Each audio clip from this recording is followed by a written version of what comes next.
number 4, and we'll be doing a short presentation on what is liquefaction, factors affecting liquefaction, types of liquefaction, and how does the liquefaction happen, and ways and means to prevent liquefaction. So firstly, what is liquefaction? Liquefaction is a simple phenomenon in which the sand acts as a quicksand and due to which the superstructure above starts sinking beneath it. You can see this kind of phenomenon by the rope bend and by the beach feet. When you first keep your feet firmly on the sand, at first the sand can hold your weight, but then as you start wiggling your feet, then your feet start sinking inside the sand. This simple phenomenon is called liquefaction. Now, our group has made a simple model on liquefaction, and we'll be demonstrating how liquefaction happens in the real world.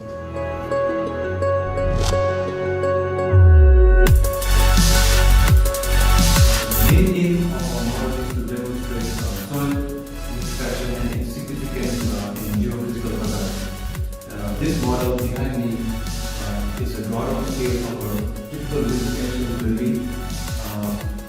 To give a brief overview regarding the demonstration of the model, firstly there will be a brief description of the model setup, and then we will demonstrate phenomenons using the model, and finally we will give an insight on the hazards caused by liquefaction and its mitigation. Briefly describing about the setup of our experiment. We have set up a tank and 3 layers of debris. The first layer is that of rocks and gravels, which represents the bedrock in the real life world. The middle layer is filled with sand because sand has peculiar characteristics such as its looseness and it tends to dilate. The sand is also saturated in here because saturated sand is one of the key aspects in the process of liquefaction.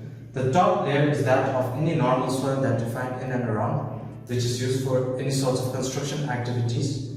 So on top of the topmost layer, we have placed our superstructure to assess what kind of behavior it shows in the process of liquefaction, which is caused due to earthquake.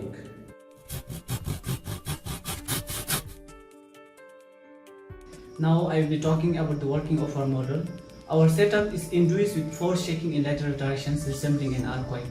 After inducing the mechanical shaking, we anticipate the structures to sink into the soil or tilt to a certain extent to demonstrate the phenomenon of liquefaction caused due to the earthquake. Here we can observe that there is induced earthquake, which is caused by the movement of rods below the setup. These movements causes formation of cracks at the top layer of the strata, from which water comes out from the cracks beneath the earth's surface. This causes pressure due to the movement of ground, and water comes up in order to attain a state of equilibrium.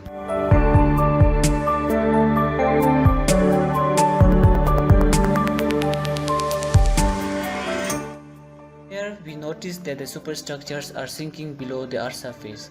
It happens because when earthquake occurs, the high energy seismic waves passes through saturated, silty or sandy soils, and it results in the increase of pore water pressure, so allowing air content in the sediments to escape. This increase in pore water pressure leads to the compaction and rearrangement of soil particles, thereby ultimately leading to the decrease in the strength of soils underground. Because of this phenomenon, the structures on the ground surface will either sink or will subside beneath the ground.